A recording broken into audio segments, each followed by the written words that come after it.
오늘 사순절입니다. 우리 앞뒤 둘러보시면서 사순절 40일 고난의 행군에 함께합시다. 서로 인사합시다. 사순절 40일 고난의 행진에 함께합시다. 고난의 행진에 함께합시다. 네, 감사합니다.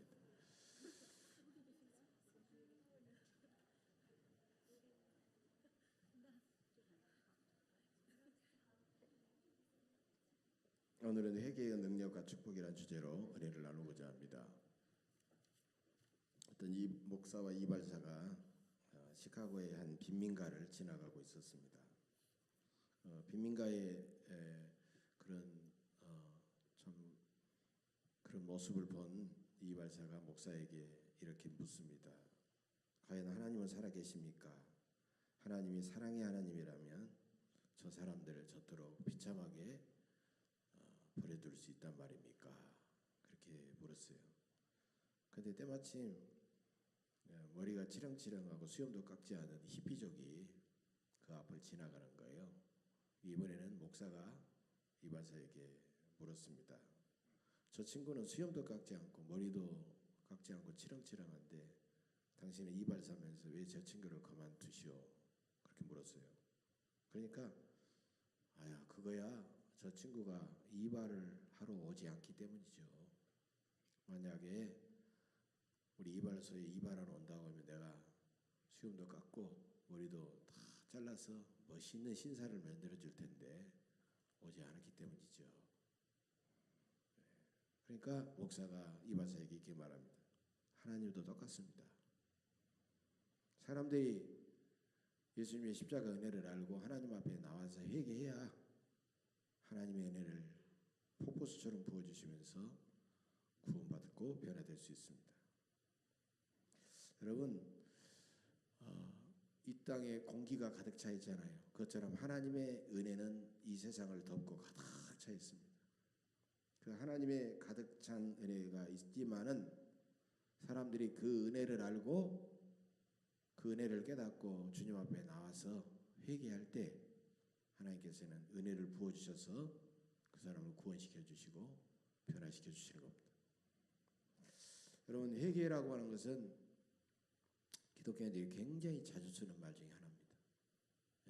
쉽게 쓰기도 하고 또 여러 가지 집회 같은 데서 우리가 회개하기도 하고 그렇죠? 회개는 쉽게 말하면 하나님을 멀리하고 하나님을 몰랐던 사람이 그리고 하나님을 믿다가 떠난 사람이 다시 하나님 앞에 나와가서 이제 새롭게 살겠다고 죄를 고백하고 새롭게 살겠다고 결단하는 것을 회개다라고 말할 수 있어요. 회개라는 말이 헬라어로는 메타노니아라는 말인데 메타라는 말은 다시 노니아라는 말은 생각하다 이런 뜻이에요. 메타노니아 다시 생각하다 이런 뜻입니다. 그러니까 회개의 출발은 지금까지 내가 생각해 온 것과는 전혀 다르게 생각하고 새롭게 살아가는 거예요. 회개는 자기 죄를 깨닫게 되고 깨달았으면 그 죄가 얼마나 크고 아픈 것인가를 내가 마음 아파하고 그 순간부터 그는 전혀 다르게 살아가는 것이 회개다. 이렇게 세 가지 단계로 나눌 수가 있다는 겁니다. 그러니까 이 회개에 대한 것을 가장 잘 보여주는 말씀이 누가복음 15장에 나온 탕자의 비유입니다. 탕자는 아버지 곁을 떠나면 자유롭고 행복할 거라고 생각했어요. 자기에게 돌아올 유산을 미리 받아가지고 먼 나라에 가서 그들은 이제 술 친구들과 허랑방탕하며 살죠. 자유롭게 살죠. 여러분 친구들도 세상 친구들도 돈 있을 때 친구지 돈 떨어져 버리고 다 떨어져 버리면요 다 떠나버리잖아요. 누구 하나 자기를 영접해 주는 사람이 없으니까 죽지 않으려고 돼지 치는 곳에 가서 쥐염 열매를 먹으면서 고통하면서 깨닫는 거예요. 우리 아버지 집에는 양식이 풍족한 품꾼들도 있는데 나는 품꾼이 아니라 아들인데도 여기서 내가 굶어 죽는구나. 그걸 깨달은 거예요. 그래서 그 자리에서 너무너무 그 죄를 뉘우치고 아파하면서 그 자리에서 벌떡 일어나가지고 아버지 집을 향하여 가게 되는 것입니다. 그래서 그는 구원의 놀라운 기쁨과 잔치를 누리게 되었던 것입니다. 그래서 이 회개에는 소극적인 면과 적극적인 면이 있죠. 소극적인 모습은 과거의 죄를 생각하고 뉘우치는 거예요. 내가 왜 이런 죄를 지었지? 막 가슴 아파하는 거예요. 후회하고 막 뉘우치는 거예요. 그런데 여기서 머물러 버리면 안 된다는 거예요. 적극적인 면은 뭡니까? 그 자리에서 벌떡 일어나 가지고 새로운 삶을 살아가는 거예요. 새로운 삶을. 아버지 집을 향하여 나오는 거예요. 그게 바로 적극적인 면이라는 겁니다. 탕자도 죄를 뉘우치고 나는 내가 무슨 얼굴이 있어서 아버지 집으로 갈 수 있어. 나는 도저히 염치가 없어서 이 얼굴로 아버지 집에 갈 수 없어. 그렇게 하면서 그 자리에 그냥 문구적대고 그냥 나는 굶어서 죽어도 좋아 하고 거기 있었다면 그 사람은 변화되지도 못하고 이제 하나님의 아버지의 아들이 되지도 못하고 변화되지도 못했을 것이다라는 거예요. 그런데 창자가 뉘우치고 그 자리에서 벌떡 일어나서 아버지 집을 향하여 나왔기 때문에 그는 아들이 되고 구원받은 기쁨을 누리게 됐던 것입니다. 여러분, 그래서 회개는요, 내가 알고 뉘우치는 거, 후회하는 것이 아니라 회개에 합당한 열매를 맺는 것이 중요하다. 그래서 제가 일부러 오늘 1절부터 5절까지 이게 하나의 이야기고 그 다음에 이야기가 연결이 되는데 6절부터 9절까지 일부러 거기다가 오늘 본문을 확대시킨 이유가 있는 것입니다. 그래서 열매 맺지 못한 무화과 나무에 대한 비유거든요. 그러니까 바로 회개하는 사람은 반드시 열매를 맺어야 된다. 아버지께서 기다린 열매를 맺어야 된다라는 것을 말씀하고 있는 것입니다. 여러분, 누가복음 19장에 나오는 삭개오, 너무 유명한 이야기잖아요. 삭개오도 우리에게 회개가 무엇인지를 가르쳐 주는 거예요. 삭개오는 막 이 세리장이요 부자였기 때문에 뭐 허가받은 도둑이라는 말도 있습니다만은 삭개오는 여기서 한 것을 보면 비교적 세리로서 좀 정당하고 정직하게 세금을 걷어들인 것 같아요. 그럼에도 불구하고 그는 늘 죄책감을 가지고 있고 사람들이 손가락질하는 모습을 보고 마음을 아파하고 있었어요. 언제든지 내가 예수님 앞에 가서 내 죄를 고백하리라 그런 생각을 가지고 있었다는 거예요. 근데 이제 여리고라는 지역으로 지나가다는 소문이 듣고 예수님을 만나러 갔잖아요. 수많은 인파 속에 갇혀가지고 예수님의 얼굴을 볼 수가 없어요. 그래서 이제 그 돌무화과 나무 위에 올라가가지고 예수님을 뵙고자 하는지 예수님께서 그 마음을 우리의 심령을 아시는 예수님께서 그 마음을 모르시겠느냐는 거예요. 수많은 사람들이 아우성치고 보는 가운데서도 삭개오의 그런 아픈 마음을 아시고 삭개오야 이리로 내려오너라 내가 내 집에 유하여 하겠다. 여러분, 이 주님의 음성을 듣고 삭개오는 얼마나 감동하고 충격을 받았을까요? 주님이 나를 불러주시는구나. 그리고 주님이 우리 집에 신방 오시는구나 생각하고 주님을 맞아들여서 대접을 하고 그는 주님 앞에 이렇게 선언하죠. 내 소유의 절반을 가난한 자들에게 나눠주겠으며 내가 누구의 재산을 가로챈 것이 있으면 4배로 갚겠습니다. 여러분, 삭개오는요 주님을 만나고 참된 회개가 무엇인가를 우리에게 보여주는 사람이에요. 삶의 열매를 그런 주님 앞에 보여주는 사람이었다는 겁니다. 우리는 좀 나 자신에게는 좀 엄격해야 됩니다. 그런데 우리는 그렇지 않죠. 다른 사람의 허물과 잘못에 대해서는 엄격하고 나 자신에 대해서는 너무나도 부드럽고 관대한 것이 우리들의 마음이잖아요. 이게 바뀌어야 된다는 거죠. 자신의 생각과 말과 행동을 냉철하게 살펴보고 엄격하면서 우리는 하나님 앞에 회개해야 된다는 거예요. 내 안에 회개의 영이 충만해져야 됩니다. 참된 신앙은 참된 회개로부터 출발하는 것입니다. 회개는 죄악을 향하는 생각과 마음을 이제 하나님을 향하는 것입니다. 회개는 자기 방법대로 살아가다가 하나님의 방법대로 살아가는 것입니다. 우리는 회개를 통해서 주님을 닮은 온전한 인격을 회복할 수가 있는 것입니다. 어떤 사람은 쉽게 말합니다. 사랑의 하나님께서 하나님이 사랑하시라면 어떻게 사람들을 다 지옥으로 죄 지은 사람을 지옥으로 보낼 수 있느냐 그렇게 묻고 있습니다. 여러분, 그러나 하나님은요 죄인 한 사람이 다 회개하고 당신에게 돌아오기를 기다리고 계신다는 거예요. 그게 하나님께서 지옥으로 사람을 보내는 것이 아니에요. 그 사람이 스스로 끝까지 회개하지 않고 그러다가 지옥을 선택해서 가는 것뿐이에요. 여러분, 신명기 30장을 보면 가나안 땅에 들어가기 전에 모세는 이스라엘 백성들에게 이렇게 말씀하고 있어요. 내가 생명과 사망과 복과 저주를 너희 앞에 두었은즉 너와 네 자손이 살기 위하여 생명을 택하라라고 말씀하고 있습니다. 하나님은 우리에게 생명의 길, 사망의 길, 복의 길, 저주의 길을 놓고 네가 선택해서 오기를 기다리고 계신다는 겁니다. 그래서 우리는 진정으로 구원받고 복되고 풍성하게 살아가기 위하여 하나님 앞에 늘 회개해야 된다는 것입니다. 여러분, 오늘 본문에 보면 예수님 당시 일어났던 두 가지 사건이 나오고 있습니다. 하나는 사고였고 하나는 정치적인 범죄였습니다. 갈릴리 사람들이 옛날부터 이제 왕이라든가 총독에게 반란을 일으키고 그런 사건들이 많았던 지역이었습니다. 갈릴리 사람들이 예루살렘 성전에 와가지고 제사를 드리는데 갈릴리 사람들이 뭔가 잘못한 것 같아요. 그러니까 빌라도가 그들에게 사람을 보내가지고 그들을 죽이게 됩니다. 그래서 그들은 피의 제물이 섞였다고 하는 것을 그들을 정치적으로 죽인 거예요. 또 하나는 실로암에서 망대가 무너져서 18명이라는 사람이 죽었습니다. 이 두 가지 사건을 바라보는 유대인들은 어떻게 바라보았느냐? 저 죽은 사람들은 우리보다 죄가 더 많았기 때문에 죽었다, 이렇게 생각했다는 겁니다. 인과응보적으로 그렇게 판단하고 했다는 거예요. 그들을 통해서 내가 이 땅에 이런 사고를 만나지 않고 살아가는 것을 아니하고 그렇게 스스로 생각했다는 것이. 그런데 예수님께서는 그렇게 하지 않습니다. 말씀하시지 않습니다. 너희들이 저 죽은 사람들이 너희보다 죄가 더 있는 줄 아느냐? 만일 너희가 회개하지 않으면 다 이와 같이 망하리라, 이렇게 말씀하고 있어요. 예수님은 이웃의 고통을 보면서도 전혀 무감각하고 자신의 죄를 돌아보지 아니하고 회개하지 않는 그들의 무감각과 그들의 정죄의식을 꾸짖고 계신다는 겁니다. 지금도 간악한 권력자들과 각종 테러와 범죄와 천재지변과 온갖 사고 때문에 끊임없이 많은 사람들이 지금도 죽어가고 있습니다. 우리는 그런 희생자들을, 저 사람들은 죄가 많기 때문이야, 저 사람들은 죽고 내가 살아남은 것은 나는 저 사람들보다 더 의로운 사람들이야, 그렇게 비교하면서 우리가 위로를 받을 수가 있겠느냐는 겁니다.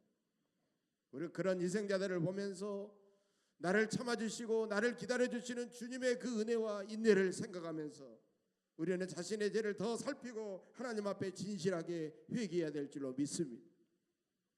여러분, 마가복음 3장 28절에 보면 이런 내용이 나옵니다. 사람의 모든 죄와 모든 모독한 일은 사심을 얻되 누구든지 성령을 모독하는 일은 영원히 사심을 얻지 못하고 영원한 죄가 되느니라, 이렇게 말씀하고 있어요. 우리 예수님의 말씀입니다. 여러분, 성령은 어떤 분입니까? 우리의 겉과 속마음을 꿰뚫어 보시는 분이에요. 성령을 모독한다고 하는 것은 성령이 알고 계심에도 불구하고 계시지 않는 것처럼 성령을 회방하고 성령의 존재를 부인하고, 그러면서 내가 죄를 짓고도 그 죄를 짓지 않는 것인 것처럼 변명하고 핑계대고 합리화하고 그렇게 살아가는 사람들을 말하는 거예요. 여러분, 우리가 내가 죄를 지었다라고 생각하는 순간 우리는 하나님 앞에 진실하게 회개해야 하는데, 많은 사람들이 그 죄를 변명하고 그 죄를 합리화하고 그 죄를 핑계대고 그런 일들이 얼마나 많이 있습니까? 여러분, 환자가요, 병을 인정해야만이 병원에 가는 거예요. 근데 아픈 사람들도 그러잖아요. 뇌관에도 병원을 싫어하는 사람이 있어요. 여보, 당신 병원에 한번 가봐. 병원에 가서 한번 속신하게 좀 진찰도 받아보고 좀 해. 안 간다는 거예요. 나는 괜찮다는 거예요. 나중에 그러다가 큰 병이 돼가지고 퍽 쓰러지면 어떻게 되겠느냐 말이죠. 근데 자기가 환자다, 자기가 문제가 있다라는 것을 아는 순간 병원에 가게 되고 의사에게 진단을 받게 되고 의사가 투약하는 약을 먹게 되고 의사가 하라고 하면 수술하게 되고, 그러다가 이제 병을 고치게 되는 거예요. 이게 자기가 죄인이다라는 것을 인정하는 사람만이 하나님 앞에 나아가서 회개할 수가 있다는 것입니다. 여러분, 그렇게 될 때 비로소 하나님 앞에 용서를 받게 되는 것입니다. 여러분, 다윗의 위대한 점이 뭐예요? 다윗의 위대한 점은 자신이 범죄하고 자신의 허물을 솔직하게 하나님 앞에 인정하면서 하나님 앞에 나와 회개했다고 하는 것입니다. 다윗은 밧세바를 범한 다음에 그는 자신이 얼마나 흉악한 죄인임을 깨닫고 침상을 눈물로 적시면서 하나님 앞에 기도합니다. 하나님이여, 내 속에 정한 마음을 창조하시고 내 안에 정직한 영을 새롭게 하소서, 이렇게 기도하고 있다는 겁니다. 그럴 때 참된 평안과 기쁨이 그 속에 찾아온다는 것입니다. 여러분, 신앙생활의 진정한 기쁨은 뭐겠어요? 하나님 앞에 회개할 때 하나님이 우리에게 부어주시는 그 기쁨과 평강이라는 것입니다. 예수 그리스도를 믿지 않는 세상 사람들은 세상에서 그런 많은 기쁨을 누리려고 애를 쓰지만, 여러분, 세상의 기쁨은요 며칠 몇 달이 가지 않는다는 것이에요. 다 사라져버려요. 그러면 더 강력한 기쁨을 찾기 위해서 온갖 수단과 방법을 가리지 않고 더 큰 기쁨, 더 강도가 센 기쁨, 그러다가 환락을 추구하고 쾌락을 추구하고 이상한 방법을 추구하다가 사람이 이상하게 되는 거예요. 그러나 우리 그리스도인은 참된 회개를 통해서 참되고 영원한 평강과 기쁨을 누리게 되는 것입니다. 타협 없는 회개, 진정한 기쁨을 강조했던 바실레아 슈링크 여사라는 분이 계십니다.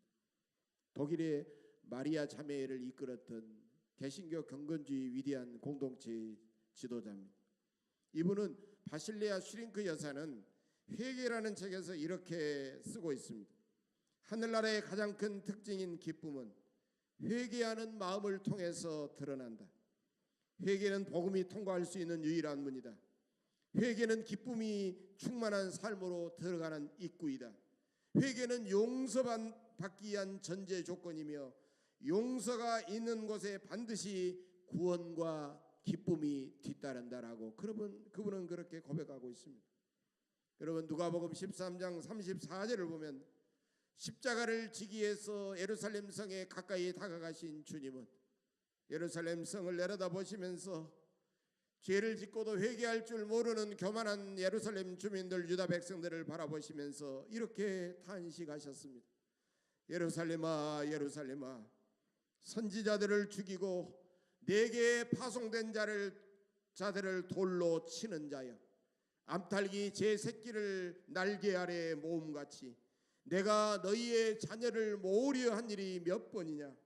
그러나 너희가 원하지 아니하였도다라고 탄식하고 있습니다. 여러분, 하나님은 우리에게 주님의 십자가의 지극한 사랑을 깨닫게 하시고 우리로 하여금 그 사랑에 힘입어 회개함으로 새롭게 되기를 원하십니다. 우리가 회개하면 죄를 용서받고 그 마음의 평강이 찾아오게 되고, 진실한 회개를 통해서 평강을 경험한 사람은 육신의 놀라운 질병의 치유를 경험하게 되면서 우리의 속사람은 주님의 마음으로, 우리의 인격은 주님의 온전한 인격으로 온전히 변화될 줄로 믿습니다. 여러분, 교회가 무엇입니까? 교회는 하나님의 부르심을 받고 하나님께 나아와 십자가 구속의 은혜로 죄를 용서받고 그 모인 그런 공동체가 바로 교회라는 것입니다. 교회는 참된 회개에 의해 세워집니다. 참된 회개는 기독교인을 기독교인답게 만들고 교회를 교회답게 만드는 것입니다. 우리는 하나님 앞에 참되게 회개하며 끊임없이 이웃과의 관계도 새롭게 해야 될 줄로 믿습니다. 여러분, 한국 교회는요 아름다운 전통과 유산을 가지고 있습니다. 바로 1907년에 일어난 대부흥운동을 우리는 경험했습니다. 1907년 저 이북의 평양을 중심으로 일어났던 기독교 대부흥운동은 참으로 전국을 강타했던 놀라운 그런 부흥운동이었습니다. 그런데 이 부흥운동은 사실 알고 보면 회개운동에서 출발이 되었던 것입니다. 하디 선교사로부터 시작된 이 회개운동은 평양의 장대현 교회 신년 부흥회를 통해서 폭발이 되었고 전국적으로 그 회개운동의 불길이 번져갔던 것입니다. 1907년 1월 14일 장대현 교회 부흥회에서 그 당시 평양신학교 학생이었던 그 교회를 장로로 섬겼던 길선주 장로님이 기도하다가 성령의 은혜를 받고 그는 회중들 앞에 나아가서 자신의 죄를 눈물로 자백하게 되었습니다.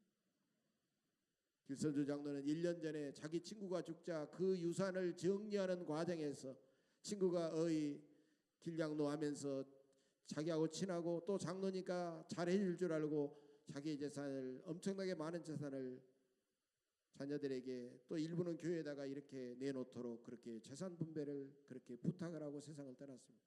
그런데 재산을 분배하는 과정에서 견물생심이라고 길선주 장로는 그 당시 돈으로 10만 원, 엄청나게 많은 돈이었습니다. 10만 원을 일부를 자기가 몰래 착복을 했습니다. 그 사실이 두고두고 마음에 걸리는 거예요. 그리고 나는 아간과 같은 죄인입니다. 나는 하나님 앞에 고개를 들 수가 없습니다. 나는 여러분 앞에 장로로서의 자격도 없습니다. 여러분, 저는 하나님 앞에 고백합니다. 여러분도 저를 용서해 주시기 바랍니다. 제가 새롭게 출발하겠습니다. 눈물을 펑펑 쏟으면서 회개의 기도를 드리고 고백을 했습니다. 그러면서 함께 기도할 때 성령의 역사가 폭발적으로 일어났습니다. 불레어 선교사는 그날에 일어난 사건을 이렇게 기록하고 있습니다.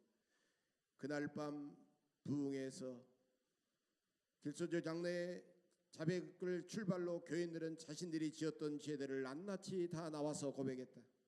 살인과 간음과 도둑질과 거짓말과 상상할 수 없는 부정한 일들이 수많은 사람들 앞에 고백되어졌다. 이 사건으로 장대현 교회는 완전히 새로워져서 성령의 놀라운 역사가 임하기 시작했고 마침내 크게 부흥하기 시작했고 이 부흥의 불길은 원산과 함흥과 경성과 대전과 군산과 목포와 대구와 부산 등 전국으로 회개운동이 확산되면서 교회들마다 크게 부흥하기 시작했다라고 성경에 기록되어 있습니다. 여러분, 회개운동은 교회의 새로운 출발을 의미하는 것입니다. 교회는 회개라는 기본적인 사명을 그 교회를 이루는 모든 교인들이 충실할 때 그 교회는 순결해지고 건강해지면서 성령의 충만한 역사가 나타나게 되고 마침내 부흥하고 성장하게 된다는 것입니다.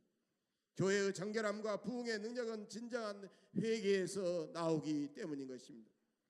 오늘날도 수많은 그리스도인들이 세상에 젖어서 세상의 풍토에 넘어가고 자신이 죄를 범한 줄도 모르고 그렇게 살아가고 있습니다.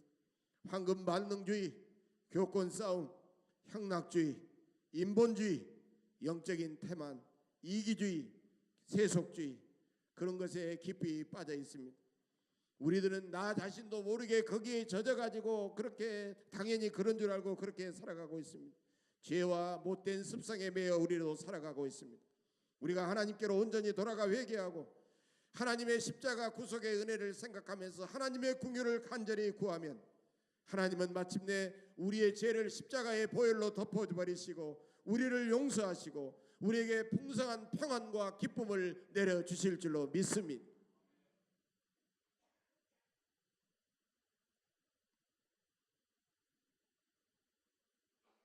서울 숭동교회 서정호 목사님이라는 분이 계십니다. 가끔 CBS도 나오는데 아주 미끈하게 잘생긴 목사님이세요.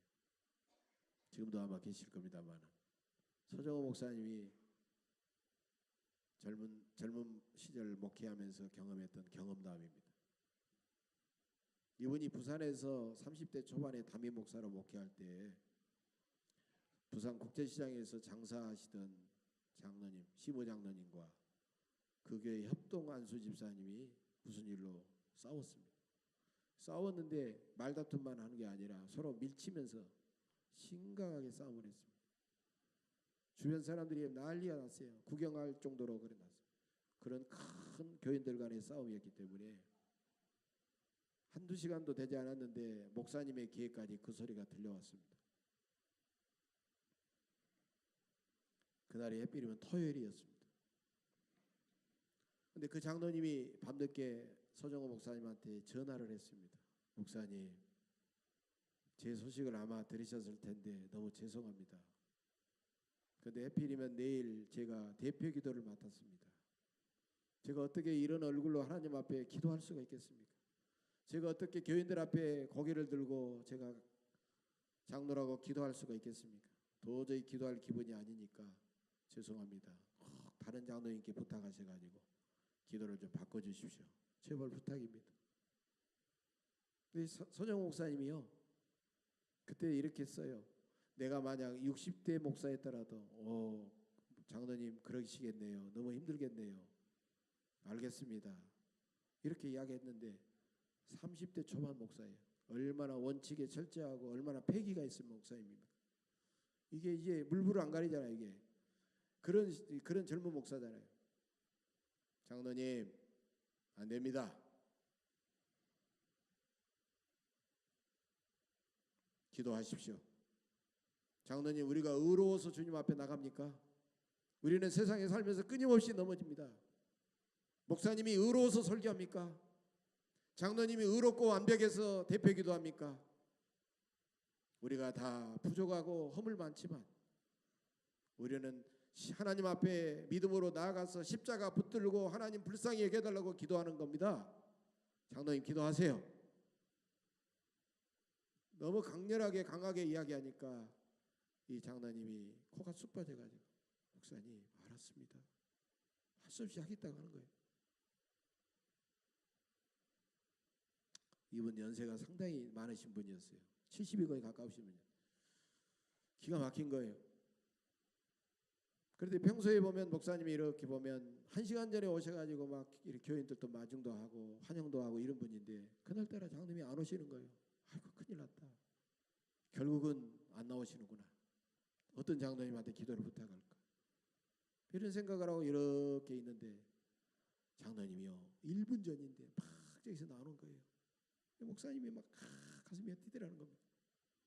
그래가지고 1분 전에 와가지고 여기 딱 이제 기도석에 앉아 계시는데요. 고개를 푹 숙이고 고개를 들지 못하고 계속 이러고 계시는. 이제 기도 순서가 됐습니다. 기도 순서가 돼서 기도하러 나왔어요. 기도를 바로 해야 될 거 아닙니까? 기도를 안 하는 거예요. 기도를 안 하고 거의 30초가 지나고 거의 40초가 지나고 거의 1분 가까이 되는데도 계속 기도를 안 하는 거예요. 나중에는 기도를 했는데 아버지 이 흉악한 죄를 용서하옵소서. 이 못난 죄인을 용서하옵소서. 그 말만 계속 하는 겁니다. 그러면서 아버지 하면서 막 대성통곡이 나오는 거예요. 대성통곡하면서 기도는 드리는데 기도가 아니었어요. 울부짖음이었어요. 그러니까 여기 앉아 계신 모든 성도들도 아버지 하면서 여기서 통곡 저기서 통곡이 쏟아져 나왔습니다.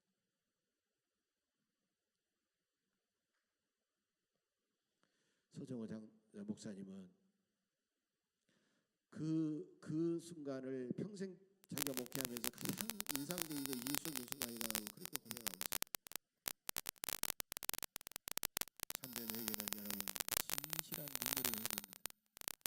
참된 예배는 나 자신을 완전히 죽여서 하나님 앞에 바치는 제사. 하나님께서 참으로 기뻐하시는 예배는 내 고집과 나의 감정과 나의 못된 생각과 체면과 욕심의 정욕을 십자가에 다 못 박아버리고 하나님의 긍휼과 은혜만을 갈급히 갈구하는 그런 예배인 것입니다. 여러분 진실한 회개에는 구원의 능력이 있습니다. 진실한 회개를 통해서 치유하는 능력이 그에게 역사합니다. 진실한 회개에는 감동과 기쁨이 생깁니다. 예수님의 십자가 사랑이 나를 회개하게 만듭니다. 예수님의 보혈의 그 놀라운 은혜가 나를 회개의 자리로 몰아갑니다. 진실한 회개를 통하여 과거에 나는 십자가에 완전히 죽고 예수 그리스도와 함께 새로운 사람으로 우리는 태어나게 되는 것입니다. 사랑하는 여러분, 이제 사순절의 40일 우리가 함께 주님과 함께 행진하면서 우리는 회개하며 주님과 함께 동행하십시다. 우리가 참으로 회개하면 우리 주님은 자비로운 보혈의 손길로 우리의 영혼을 어루만져 주실 줄로 믿습니다. 이 사순절에 주님의 십자가를 묵상하면서 참된 회개의 사람으로 구원받은 사람으로 하나님이 기뻐하시는 복된 사람으로 거듭날 수 있게 되시기를 주님의 이름으로 간절히 축복합니다. 이 시간 함께 우리 잠시 묵상 기도하면서 이제 하나님 앞에 회개하도록 하겠습니다. 이제 여러분들의 묵상 기도가 끝나면